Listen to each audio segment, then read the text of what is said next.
Hello students, आज हम chapter 3 discuss करने वाले हैं। ये जो अकाउंटिंग टर्म्स थी उसमें हमने सारा डिस्कस कर लिया था चैप्टर 3 के भी, लेकिन फिर से मैं एक बार रिवाइज करा दे रहा हूँ और ये फास्टली रिवाइज करेंगे हम। तो अकाउंटिंग प्रिंसिपल हमारा थर्ड चैप्टर है, जिसमें हमने देखो पिछले जो अकाउंट में जो चैप्टर हमारा 2 था बेसिक अकाउंटिंग टर्म्स, हमने ये सब डिस्कस कर लिया है। लेकिन फिर भी चलिए हम एक बार फिर से कर लेते हैं। तो यहाँ पे सबसे पहले हमारे जो है वो है meaning meaning of accounting principal. Accounting principle, तो मीनिंग ऑफ अकाउंटिंग प्रिंसिपल की अगर हम बात करेंगे तो इसमें हमारा क्या था।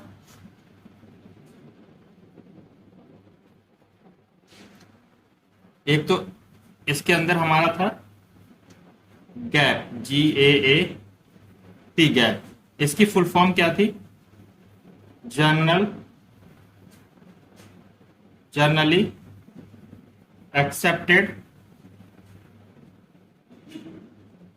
एक्सेप्टेड अकाउंटिंग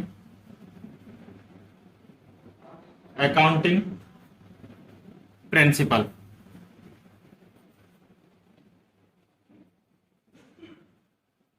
अकाउंटिंग प्रिंसिपल, तो ये हमारा इसकी फुल फॉर्म थी। ठीक है, जनरली एक्सेप्टेड होते हैं हमारे ये। ठीक है, और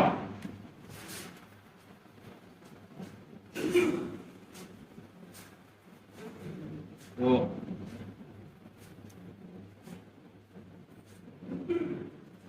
अकाउंटिंग प्रिंसिपल। ठीक है, तो ये हमारे इसमें हमने पढ़ा था। ठीक है, उसके बाद में सेकंड पॉइंट हमारा आ जाता है। हमारा नेचर, सॉरी, सेकंड आ जाता है नेचर और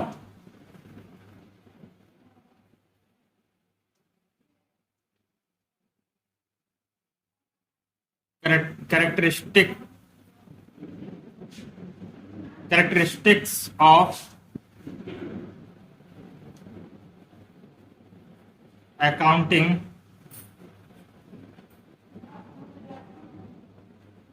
principal. Characteristic of accounting principal, तो कैरेक्टरिस्टिक अकाउंटिंग प्रिंसिपल की अगर हम बात करें तो इसमें हमने क्या क्या सीखा था कि ये हमारे कैसे होते हैं।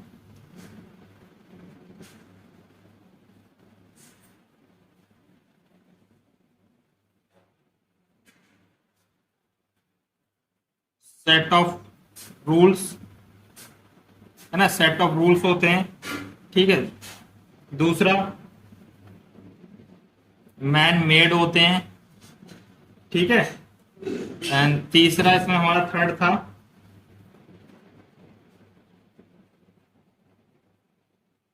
फ्लेक्सिबल होते हैं। एंड फोर्थ था हमारा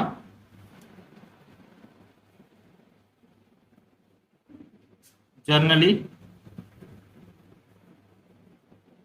एक्सेप्टेड होते हैं। ठीक है, तो जनरली एक्सेप्टेड, इसके अंदर भी हमारे क्या क्या पॉइंट थे? जनरली एक्सेप्टेड जो हमारे पॉइंट थे इसके अंदर क्या क्या पॉइंट थे हमारे? नंबर 1 था रिलीवेंस।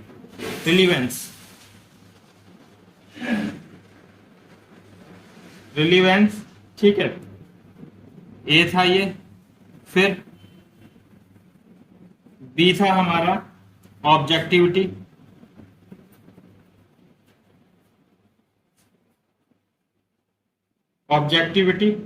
ठीक है, ऑब्जेक्टिविटी था। उसके बाद सी था हमारा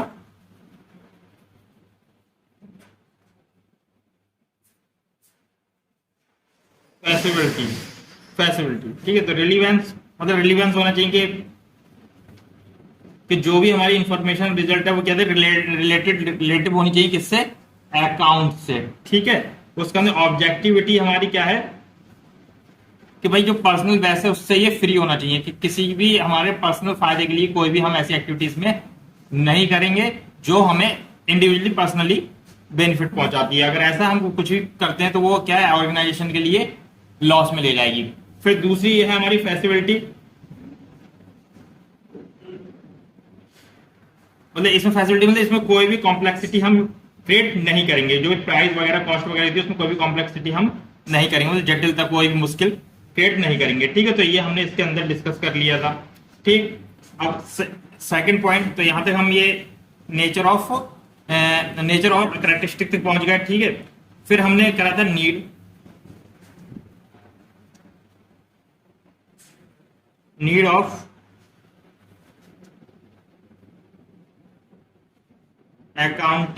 of accounting principal. Need of accounting principal, तो अकाउंटिंग प्रिंसिपल की जरूरत हमें क्यों पड़ती है? तो नीड ऑफ अकाउंटिंग प्रिंसिपल की बात करें तो सबको पता है। ठीक है, हमने एक गैप पढ़ी रखा है। उसके बाद में आता है कि भाई काइंड ऑफ अकाउंटिंग प्रिंसिपल। तो इसमें नीड ऑफ अकाउंटिंग प्रिंसिपल की अगर बात करें तो इसमें क्या कहा गया है, जो भी इसमें इंफॉर्मेशन होती है, जो भी इसमें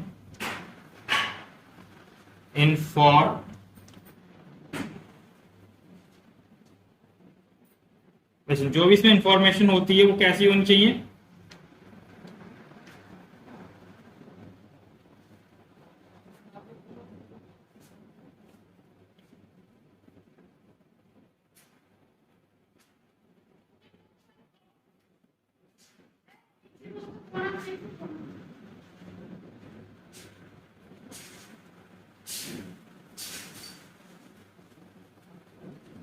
कंपेबिलिटी, इंफॉर्मेशन कंपेबिलिटी होनी चाहिए।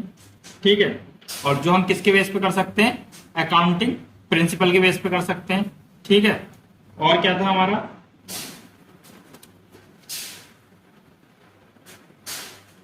सेट ऑफ रूल्स हमारे जो इसमें होते हैं, है ना, सेट ऑफ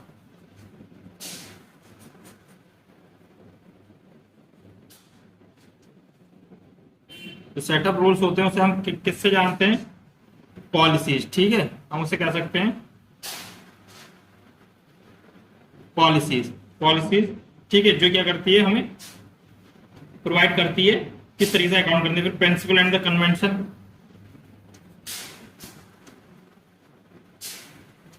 प्रिंसिपल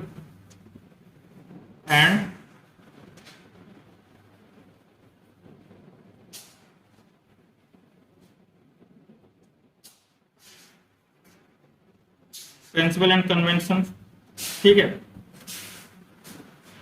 तो इन्हीं रूल्स को हम क्या कहते हैं?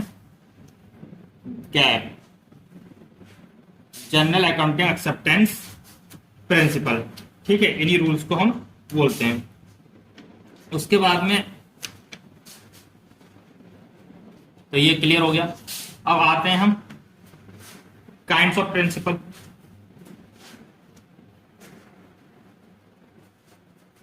Kinds of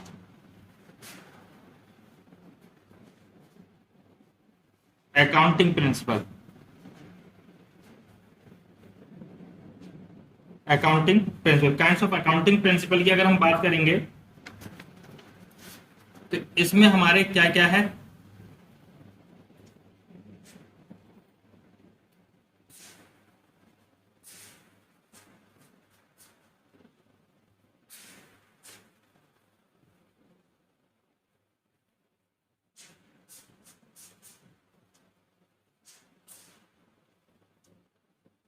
assumption,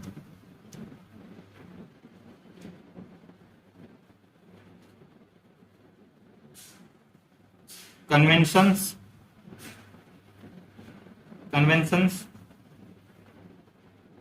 concepts,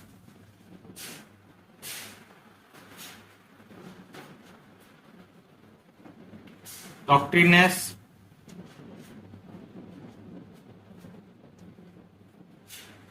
postulates, etcetera.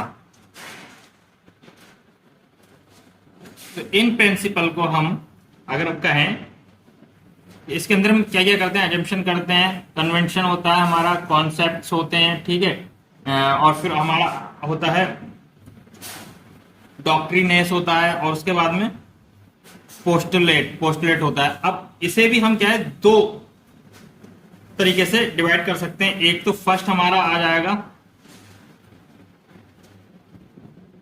Accounting concept, accounting concept और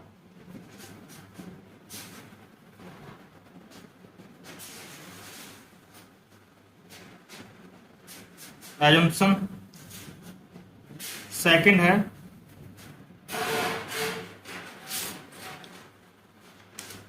अकाउंटिंग अकाउंटिंग अकाउंटिंग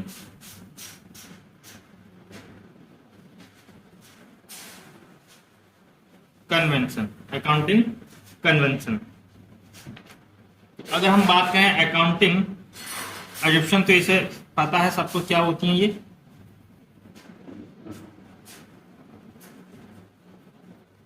मान्यताएं, ठीक है, मान्यताएं जिन्हें हम मानते चले आ रहे हैं।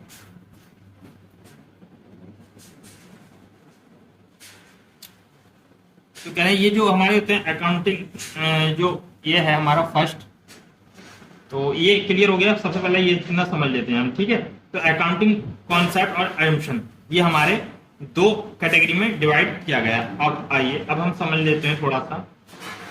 फर्स्ट हमारा क्या था,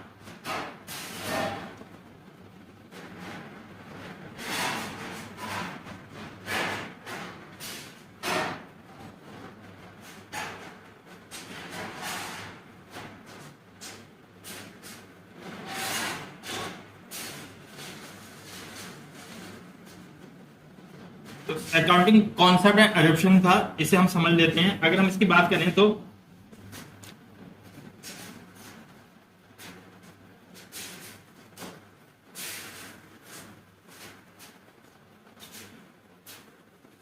यहां पे हम कह सकते हैं these these concept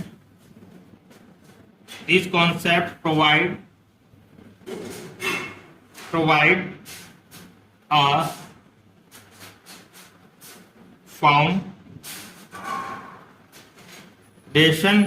foundation for accounting process. Accounting process, तो यहाँ पे क्या गया जो ये हमारे जो होती है, जो मान्यता जो अकाउंटिंग एजम्पशन जो बात करी जा रही है, तो ये क्या करते हैं, these concept provide the foundation for accounting process. Accounting process को क्या प्रोवाइड करती है, नींव जिसे हम बोलते हैं फाउंडेशन, ठीक है, वो प्रोवाइड करने का काम करती है। तो आई होप ये आपकी क्लियर हो गया होगा। अब चलते हैं एज पर अकाउंटिंग स्टैंडर्ड की बात करने। तो यहां पे एज पर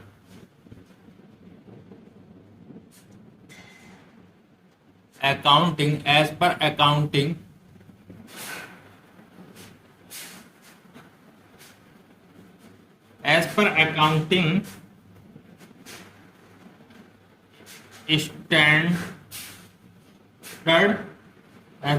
स्टैंडर्ड जिसे हम लिखते हैं एएस फर्स्ट, तो ये किसके द्वारा इशूड करी जाती है,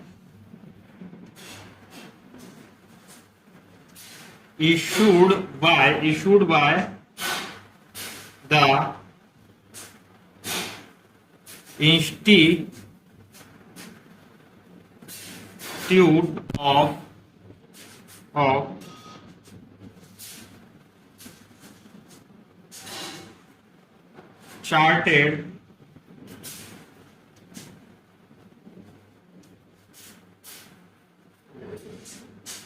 Chartered Accountants of India।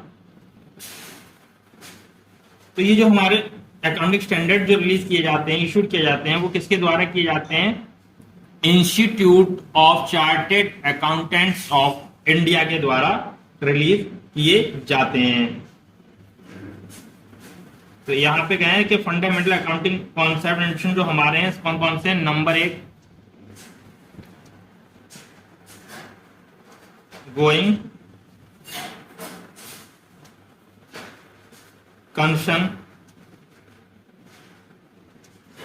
Concepts going concern concept. Number 2 है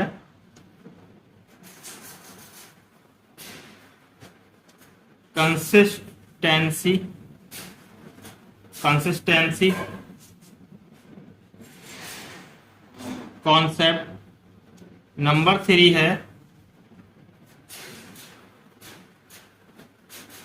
एक्रूअल कॉन्सेप्ट। ये हम प्रीवियस वीडियो में डिस्कस कर चुके थे चैप्टर 2 में, ठीक है। ये सारा हमने डिस्कस कर लिया था, फिर भी मैं बता देता हूं आपको। गोइंग कंसर्न क्या था हमारा? गोइंग कंसर्न जो था कि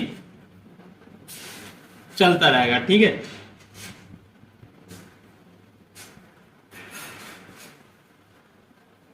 बिजनेस जो रहेगा हमारा कैसा रहेगा?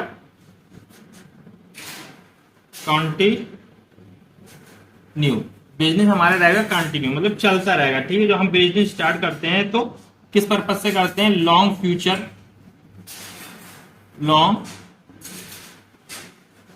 पीरियड के लिए करते हैं, in the future,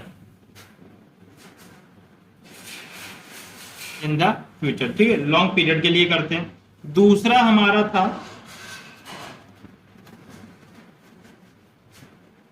consistency.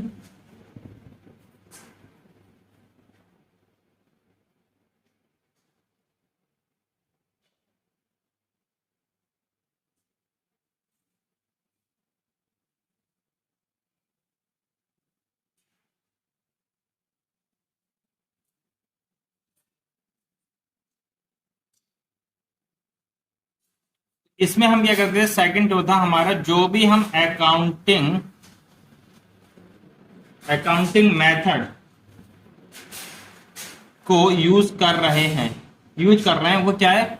Every year same होना चाहिए, ठीक है। ऐसा नहीं है कि इस बार हमने कोई और मेथड अपना लिया और नेक्स्ट ईयर हमने कोई और मेथड। तो हमें जो अकाउंटिंग जो कंपेरेबिलिटी जो करनी पड़ती है, जो हमें कंपेयर करने पड़ते हैं इस साल का डाटा पिछले साल से, तो वहां पे हमें दिक्कत फेस करनी पड़ेगी, कंपेयर नहीं कर पाएंगे, ठीक है। और तीसरा हमारा एक्रूअल बेसिस। तो एक्रूअल बेसिस मैंने बार बार आपको बताया है कि इसमें मिस्टेक बिल्कुल नहीं करनी है। एक्रूअल बेसिस की अगर बात करें तो हम क्या करते थे? यहां पे क्या करते थे भाई? कि जिस दिन ट्रांजैक्शन परफॉर्म होगा,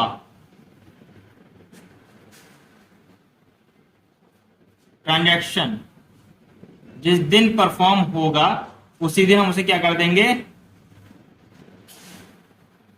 रिकॉर्ड कर देंगे, same day. Cash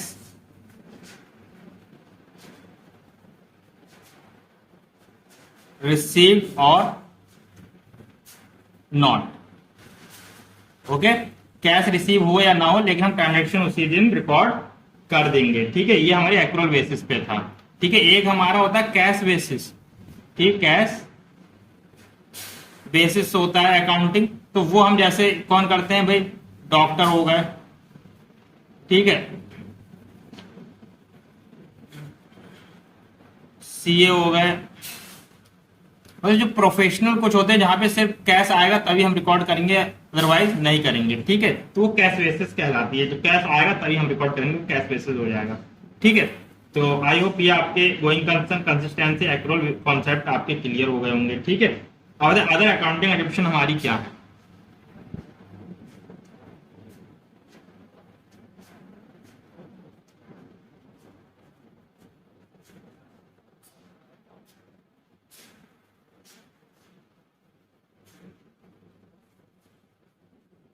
other accounting एडिप्शन की बात करें, क्या है?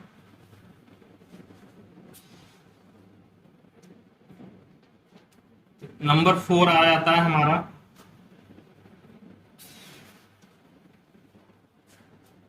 Businesses and TT. Business entity,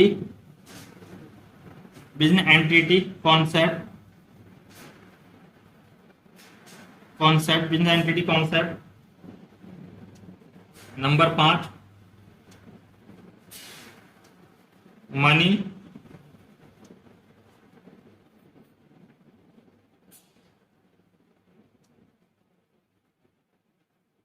money measurement concept. Number 6,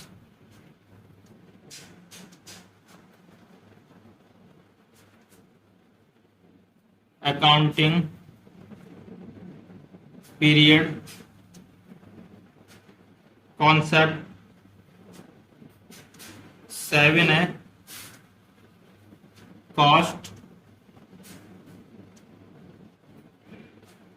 cost concept. Number 8 है डुअल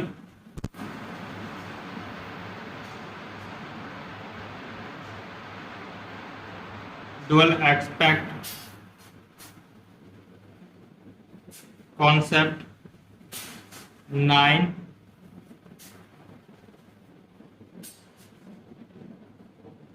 रेवेन्यू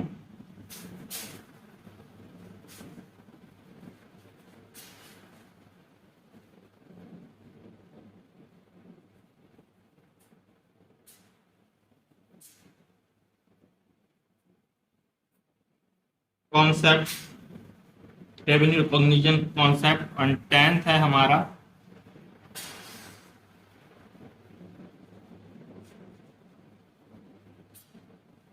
मैचिंग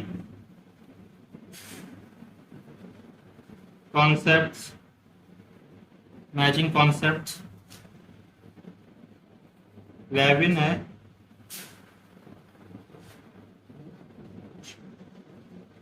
ऑब्जेक्टिविटी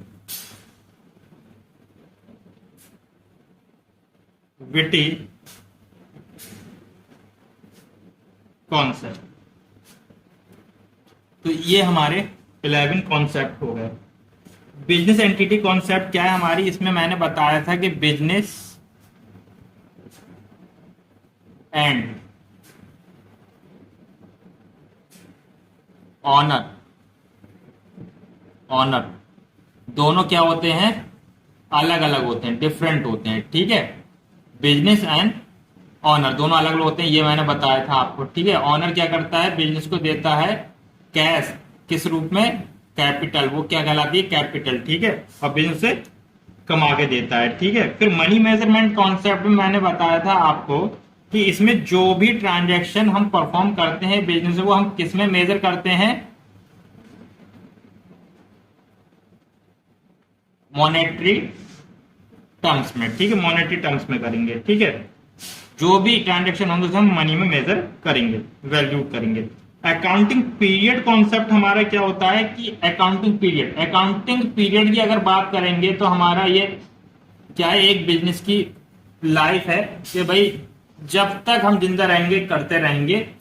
तो उसमें अब ऐसा तो नहीं कि कब बन गया, तो हमारे इसमें डिवाइड कर दिए गए हैं बीच, मतलब क्या है, 12 मंथ का, 12 मंथ का डिवाइड कर दिया गया है ईयर। तो इस ईयर के अकाउंट इसी ईयर में हमें कंप्लीट करने होंगे। इस ढंग से हम क्या है, बुक्स ऑफ अकाउंट रेडी करके रखते रहते हैं। तो ये हमारा अकाउंटिंग पीरियड कॉन्सेप्ट, क्योंकि अकाउंटिंग पीरियड की बात करें तो कितने 12 मंथ का होता है, बस इतना समझ लो। ठीक है, कॉस्ट कॉन्सेप्ट क्या होती है हमारी भाई, कॉस्ट कॉन्सेप्ट की अगर बात करें तो कॉस्ट कॉन्सेप्ट क्या होती है हमारी, यहां पे मान लो हमने कोई प्रॉपर्टी खरीदी, जो हमने कितने में खरीदी, 10 लाख में, है ना, 10 लाख में खरीदी। बट उसका मार्केट प्राइस जो है वो है 20 लाख।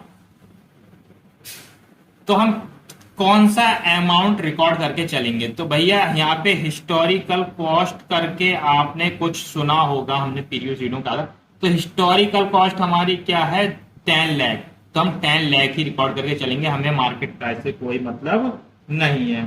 ठीक, उसके बाद आने डुअल एक्सपेक्ट कॉन्सेप्ट क्या होता है कि एवरी ट्रांजैक्शन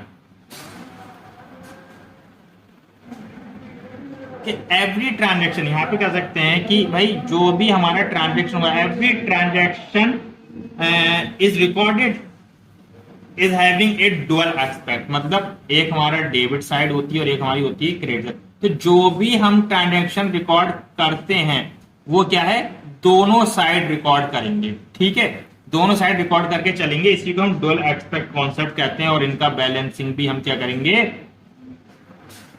इक्वल लाने की कोशिश करते हैं, इक्वल ही लाया जाता है, ठीक है, बैलेंसिंग फिगर निकाल के भी इक्वल ही लाते हैं। तो यहां पे हमने एक आपको क्या बताई थी,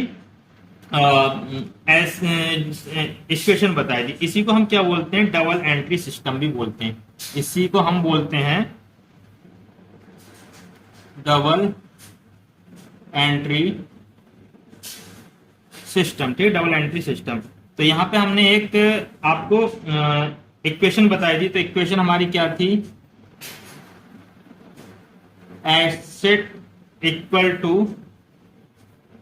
लायबिलिटी प्लस कैपिटल, ठीक है, ये हो सकती है, या capital equal to asset minus liability, ठीक है, ये भी हो सकता है। तो ये हमारा क्या था, डुअल एस्पेक्ट कॉन्सेप्ट। जो भी ट्रांजेक्शन करेंगे हम क्या है, डुअल साइड करते हैं, डुअल एस्पेक्ट कॉन्सेप्ट जो हमारा कहला रहा है, इसीलिए कहलाता है कि दोनों साइड हम करके चलते हैं, ठीक है। उसके बाद में आ गया हमारा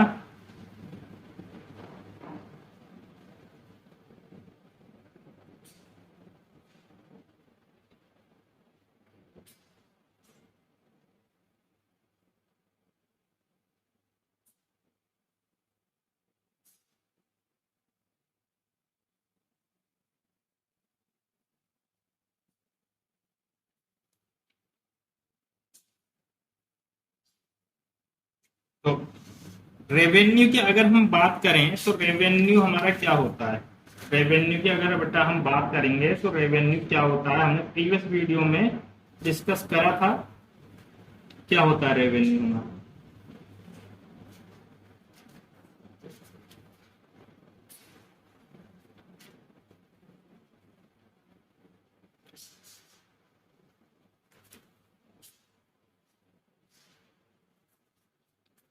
रेवेन्यू हमने डिस्कस करा था, तो चलिए हम कहां तक कर चुके डिस्कस, अकाउंटिंग पीरियड तक, कॉस्ट तक, डुअल एक्सपेक्ट कर चुके, और रेवेन्यू रिकॉग्नाइजेशन कॉन्सेप्ट अब हम करेंगे, रेवेन्यू रिकॉग्नाइजेशन कॉन्सेप्ट से करेंगे। तो हमारा कौन सा था ये पॉइंट, रेवेन्यू 9, ये था हमारा रेवेन्यू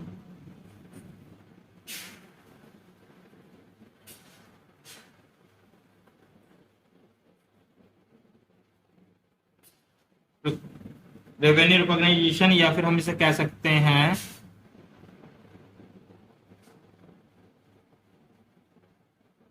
रियलाइजेशन कॉन्सेप्ट,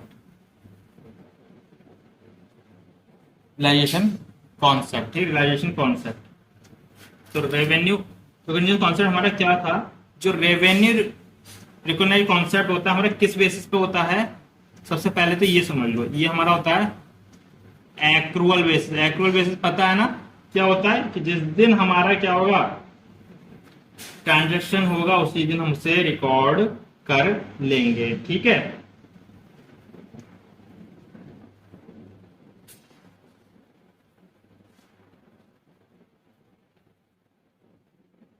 तो रेवेन्यू रिकॉग्निशन का मतलब होता है, यहां समझ लो क्या होता है, कि भैया जो भी रेवेन्यू की अगर बात करें, the period in which is earned,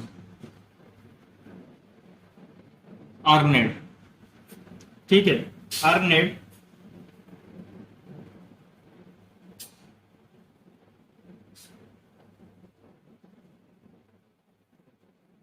respective of the fact within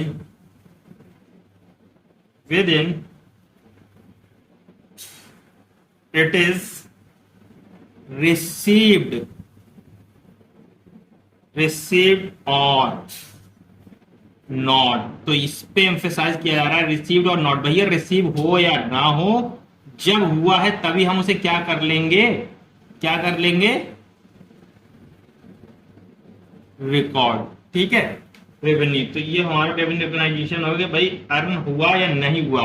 ठीक है, जब हमें ये पता लग जाएगा कि भाई अर्न हो गया तो हम इसे रिकॉर्ड कर लेंगे। ठीक है, तो हमें ये पहचानना पड़ेगा।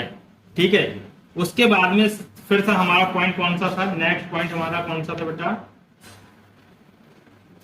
Matching concept. फिर था हमारा matching concept.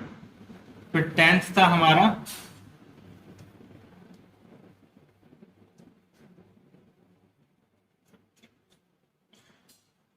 Matching concept. Matching concept, matching concept, matching concept हमारा क्या कहता था,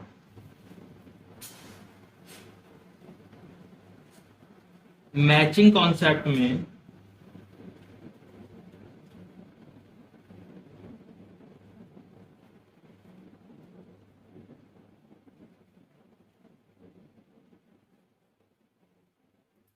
जो भी हमने क्या किया है भाई, एसेट हो या एक्सपेंसेस हो, एक्सपेंसेस। तो रेवेन्यू, इसके लिए हमने क्या करा है भाई, रेवेन्यू,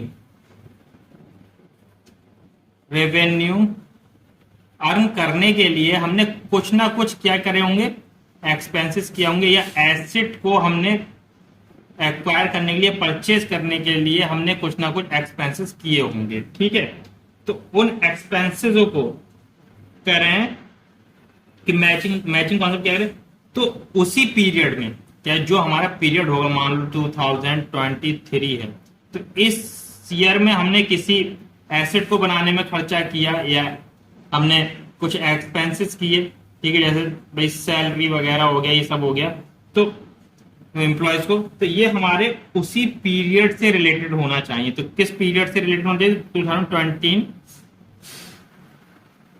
पीरियड ऑफ अकाउंटिंग। ठीक है, तो जो भी होगा हमारा इसी पीरियड से रिलेटेड होगा। ठीक है, तो ये इसमें कहा गया है। चलिए, अब उसके बाद में फिर कौन सा रह गया था हमारा, बाकी प्रीवियस वीडियो आप देख लीजिए, उसमें डिटेल से बताया गया है। मैचिंग ऑब्जेक्टिविटी, तो 11 नंबर था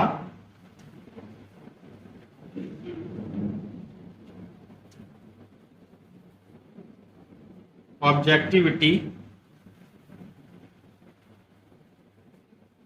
कॉन्सेप्ट। ऑब्जेक्टिविटी कॉन्सेप्ट की अगर बात करें तो ऑब्जेक्टिविटी कॉन्सेप्ट हमारा क्या होता है,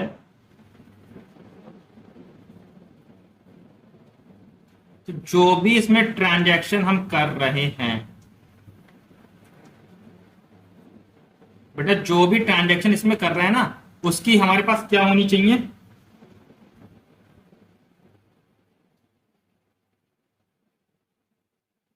वेरीफाइल होना चाहिए, मतलब वेरिफिकेशन एविडेंस होना चाहिए। अब एविडेंस हमारे पास क्या हो सकता है भाई, एग्जाम्पल की बात करें, एविडेंस क्या होते हैं,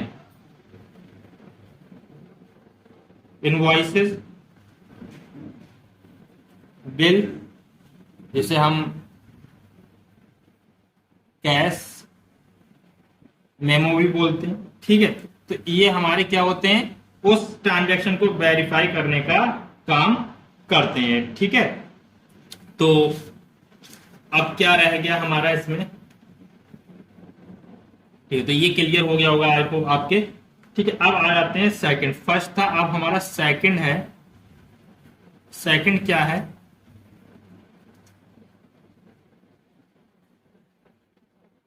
accounting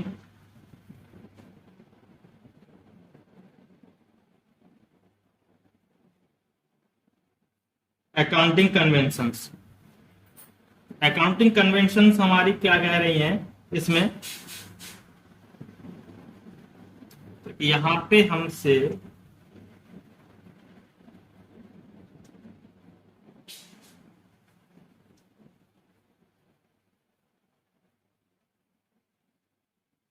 between concepts and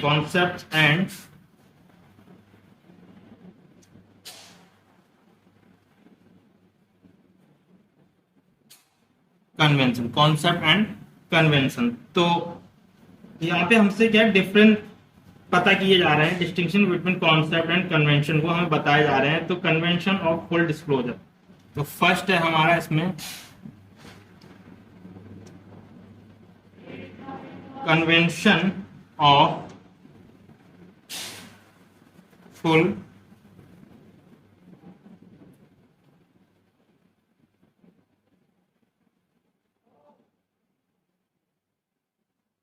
disclosure. Second है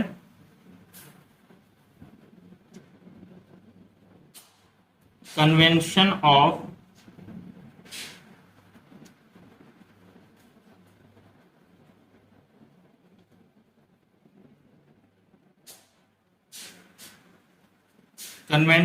materiality, and third is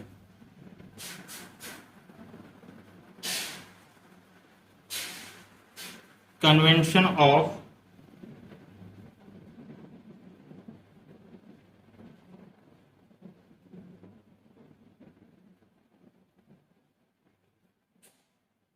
conservatism, convention of conservatism।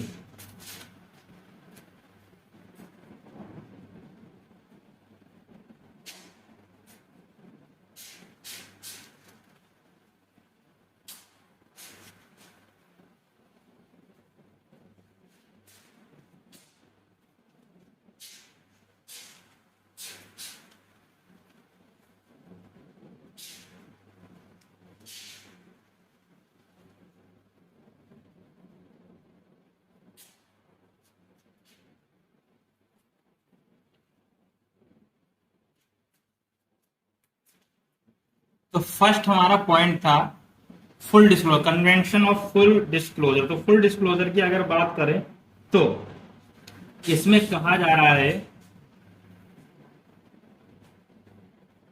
कि जो भी हम क्या करेंगे, जो फर्स्ट वाला पॉइंट बता रहा हूं मैं,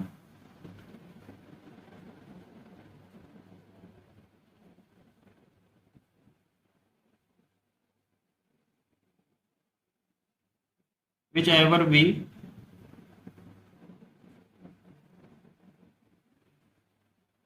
perform in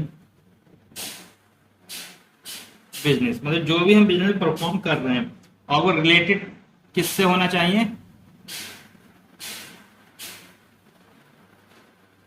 relative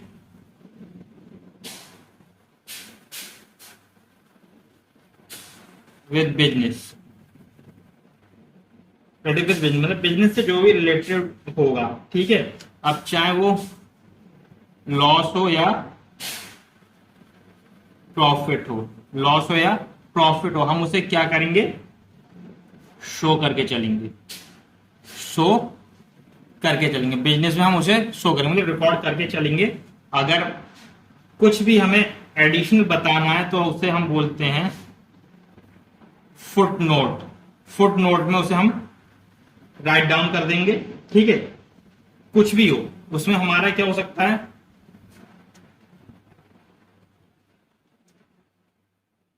contingent liability हो सकती है, कंटीजेंट लायबिलिटी हो सकती है। ठीक है, इसे हम क्या बोलते हैं हिंदी में, अगर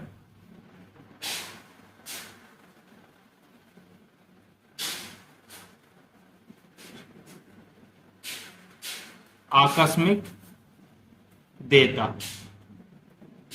ठीक है, आकस्मिक, मान लो कोई ऐसा एकदम से कंटीजेंट लायबिलिटी आ गई, आकस्मिक मतलब लायबिलिटी हमारी बढ़ गई, हमें पे करनी पड़ेगी, तो वो भी हम रिकॉर्ड करके चलेंगे। ठीक है, मतलब बैलेंस शीट में, और हम फुट नोट में उसे बता देंगे। या फिर हम इसे और क्या बोलते हैं, एंटीसिपेटेड लॉस, एंटीसिपेटेड लॉस। ठीक है, तो ये हमारे, इसे हम प्रत्याशित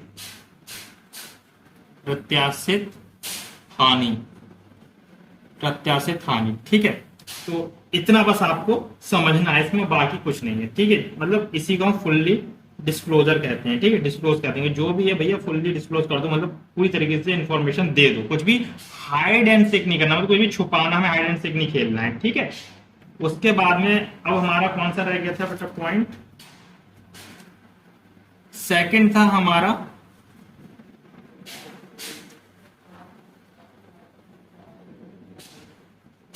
convention of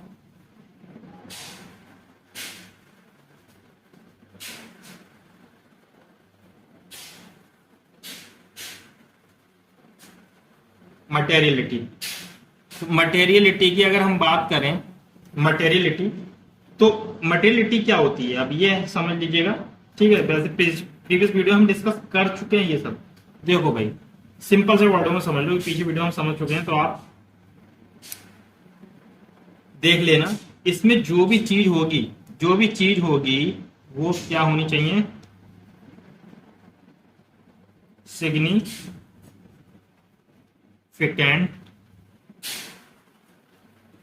manner. Significant manners जानते हैं सब लोग क्या होता है? महत्वपूर्ण, या हम इसे बोल सकते हैं इम्पोर्टेंट।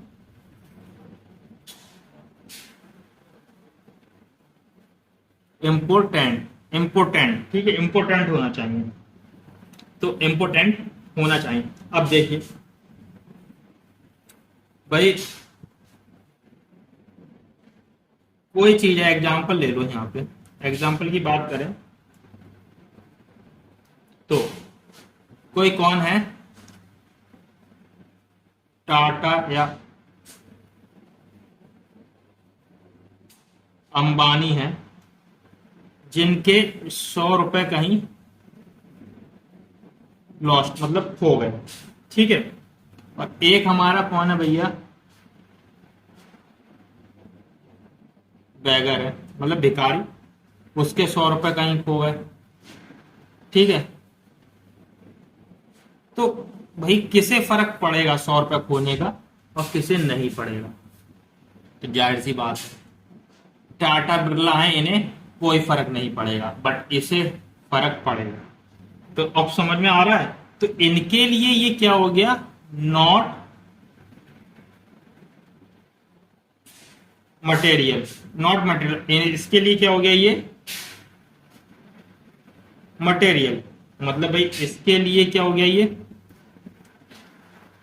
मतलब इंपोर्टेंट नहीं है, हैं?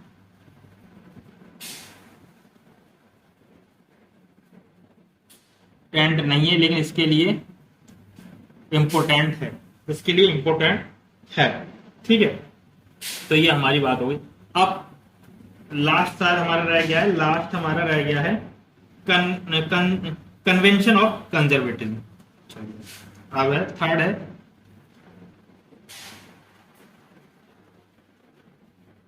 Convention of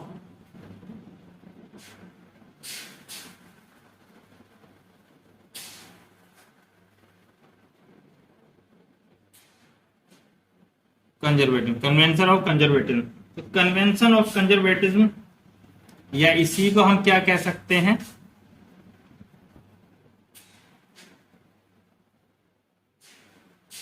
prudence. ठीक है, प्रूडेंस। तो इसका मतलब होता है हमारा, देखो प्रूडेंस की अगर बात करें, अलग अलग वर्डों को हम तोड़ लेते हैं। इसे हम क्या कहते हैं? बुद्धिमान, बुद्धिमानी। ठीक है, और क्या कह सकते हैं? विवेक या सावधानी। ठीक, अब यहां पे हमारा कंजर्वेटिज्म। कंजर्वेटिज्म की अगर बात करें तो कंजर्वेटिज्म हमारा क्या होता है? रूढ़िवादी, रूढ़िवादिता।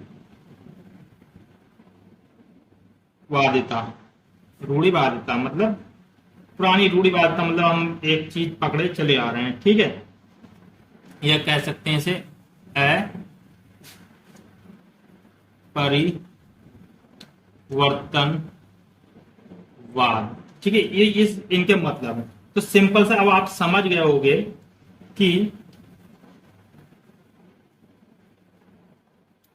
जो भी है हम जो भी हम प्रीवियस अपने भाई अपने फादर से, अपने जो भी हैं सीनियर से हम मिलता चला जाता है, वही हम सीखते चले जाते हैं। तो वो उसके बेस पे जो हम अकाउंटिंग कर रहे होते हैं उसे हम कहते हैं। तो यहाँ पे हम कह सकते हैं do not anticipate profit profits but provide for all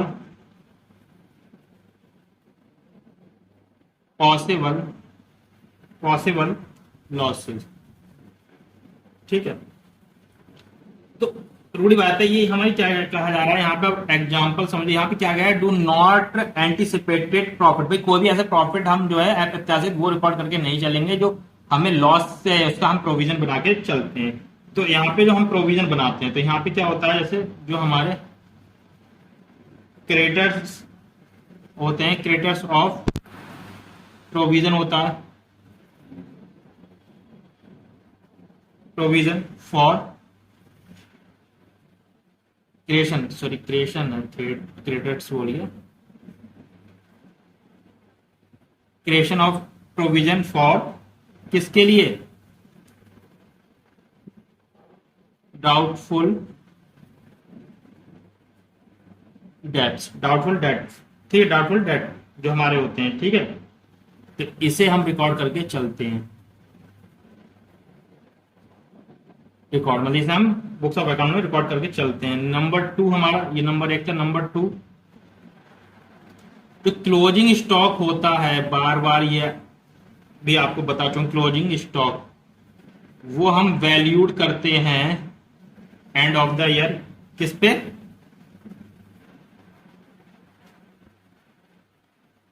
market price और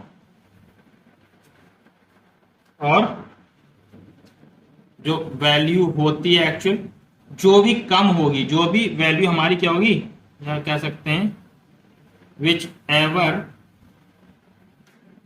लोअर। ठीक है, जो भी कम होगी उसे रिकॉर्ड करके चलेंगे। तो ये हमारा आज जो 3rd चैप्टर था वो हमने यहाँ डिस्कस कर लिया है। आई होप आपके ये क्लियर हो चुका होगा, क्योंकि 3rd चैप्टर हमारा कुछ नहीं था, प्रीवियस वीडियो में हम प्रीवियस लेक्चर में हम डिस्कस कर चुके थे। ठीक है, तो अगर जो कुछ रह गया हो वो यहाँ पे मैंने कवर अप कर लिया है। फिर भी अगर आपके समझ में नहीं आता तो आप वीडियो में नीचे कमेंट कर करके मुझे से पूछ सकते हैं। ठीक है, तो please like and share and subscribe करना ना भूलें, ज्यादा से ज्यादा से शेयर करें। ठीक है, अगर आपने सब्सक्राइब किया है तो सब्सक्राइब करें, नोटिफिकेशन बेल को प्रेस कर लें, जिससे जैसे ही वीडियो अपलोड होती है आपको नोटिफिकेशन मिल जाएगी। ठीक है, और 2-3 दिन से मैं वीडियो नहीं ला पाया था क्योंकि कुछ प्रॉब्लम्स थी जिस वजह से मैं नहीं ला पाया था, बट कंटिन्यू लाता रहूंगा इसी तरह। आप बने रहिए हमारे साथ। Thanks for watching.